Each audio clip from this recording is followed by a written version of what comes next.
I'm going to make one thing very fucking clear. Yes, the penalty may have been questionable. I personally would have gone for a 4-minute double minor thanks to the blood that was drawn on the collision, or a 5-on-3 with penalties to Stastny and Eakin, but that is honestly an excuse for their epic failure. There, I said it, it's an excuse. The following are the real reasons why the Vegas Golden Knights choked in epic fashion.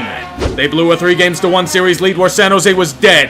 They had no answers in Game 5. They dominated play in Game 6 only to be unable to solve Martin Jones. They gave up 4 power play goals in 5 minutes.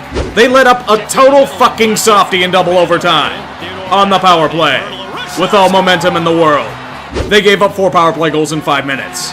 They once again had all momentum, the Sharks on the ropes, and just had to close it out up 3 goals. And then you do that. It doesn't matter if it's even a 2-minute penalty. Don't give them any chance at fucking life.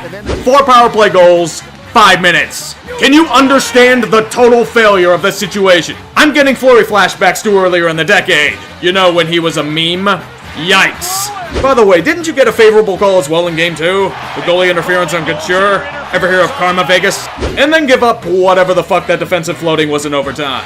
In what ways did officiating cause you to do all of this? Please explain it to me, since I believe those zebras may be incompetent, but they sure as hell didn't enable a spectacular blowjob. Oh no, the officials are trash? It's called playoff hockey. It's full of bullshit at every turn. I don't have any sympathy for Vegas, not with all of these variables at play. But now all we're going to hear about are you guys crying and whining in order to deflect blame from yourselves. They caused your penalty kill to Turtle? Really? You suffered horrible and agonizing pain? Welcome to the fucking NHL. Call this your membership card. You're one of us now, Knights. Now fuck off and die on the golf course with everyone else.